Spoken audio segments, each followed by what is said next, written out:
Vou dar uma dica 100% clínica para você hoje de um detalhe durante o exame clínico que vai te colocar muito mais perto de fechar um dos diagnósticos mais desafiadores que a gente tem na endodontia hoje, que é um diagnóstico de um dente trincado.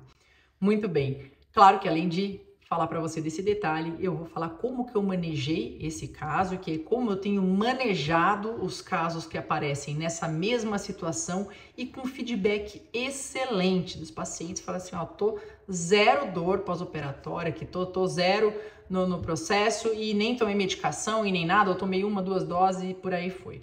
Muito bem, esse detalhe é a posição, a localização do aumento de volume, né? Claro que isso não é assim aleatório, olha só, bati o olho, esse aumento de volume. Não, eu tô colocando isso num contexto onde eu já ouvi detalhadamente a história desse dente que a paciente me contou. Então, nessa história aqui, brevemente, é um dente com um canal tratado já há 20 anos, desde o tratamento, um dente que nunca se manifestou, nunca incomodou, nunca nada. E nas últimas semanas, esse dente começou a incomodar, ficar mais sensível à mastigação. Na hora que a paciente colocava uma placa de mordida para dormir, esse dente estava mais sensível. Vamos lá, placa de mordida, a paciente faz bruxismo, faz apertamento. A paciente passou, né? Eu perguntando ativamente para a paciente passou recentemente por altos estresses. Então, a gente vai criando um contexto, né? E dentro desse contexto, a gente vai inserir esse detalhe clínico aí dessa localização do aumento de volume, tá? Então, quando a gente, basicamente o que a gente tem de hipóteses, as duas hipóteses principais aqui de diagnóstico do que pode estar acontecendo com a paciente, que aliás, nas últimas semanas o dente começou a doer, mas nas últimas 24 horas essa dor apertou e apareceu esse inchaço e a paciente tomou medicação anti-inflamatória e não resolveu, né? Uma dor bastante incômoda, bastante latejante aí, que fez, inclusive, ela buscar atendimento. Bom, as duas hipóteses principais. Primeira, pode se tratar de um insucesso endodôntico? Pode, com certeza pode. Um tratamento que foi feito há 20 anos, pode ter tido uma infiltração coronária.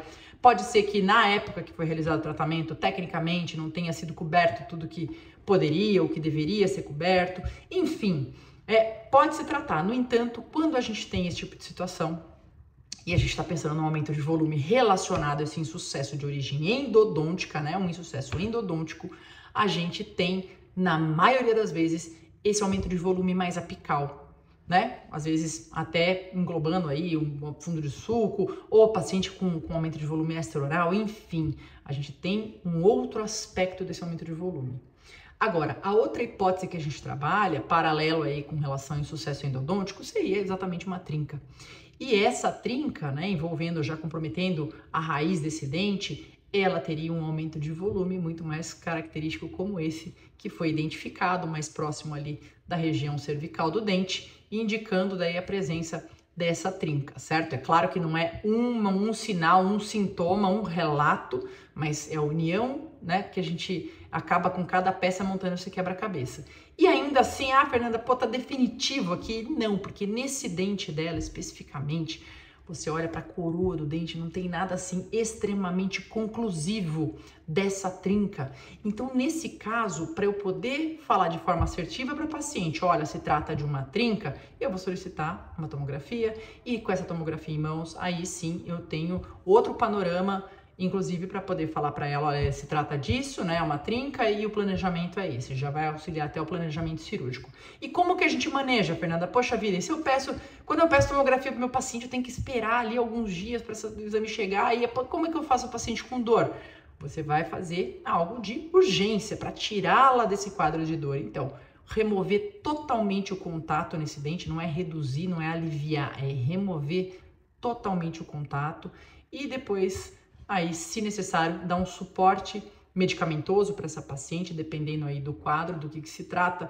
Você pode lançar mão, às vezes, de uma medicação analgésica, só para a paciente poder ficar mais confortável nesses primeiros momentos. Pode lançar mão de uma medicação anti-inflamatória, inclusive. Poxa, eu posso passar um ibuprofeno aqui, 600 miligramas para essa paciente, para ficar pelo menos medicada nessa primeira dose, especialmente que eu fiz ali um ajuste, um alívio oclusal e essa paciente, poxa, só da gente manipular um pouco uma região que está machucada vai estar mais sensível? Pode.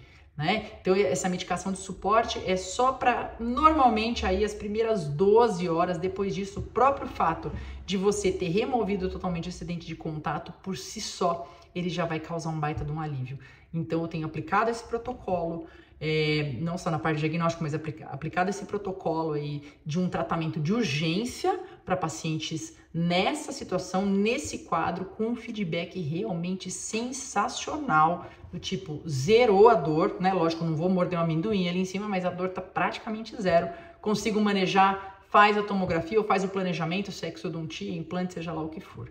Certo? Então, se você tiver um paciente nessas condições, está aí, aplica e depois você deixa o seu feedback aqui também para contar se isso também funcionou para você, tá certo? Se você não faz parte da nossa lista VIP da Endolovers, clica no link que está aqui na descrição desse vídeo ou aqui na nossa bio do Instagram e faça parte hoje, se inscreva gratuitamente na lista mais VIP de e-mails aí da endodontia, tá ok? Um grande abraço, um grande beijo, a gente se vê na próxima.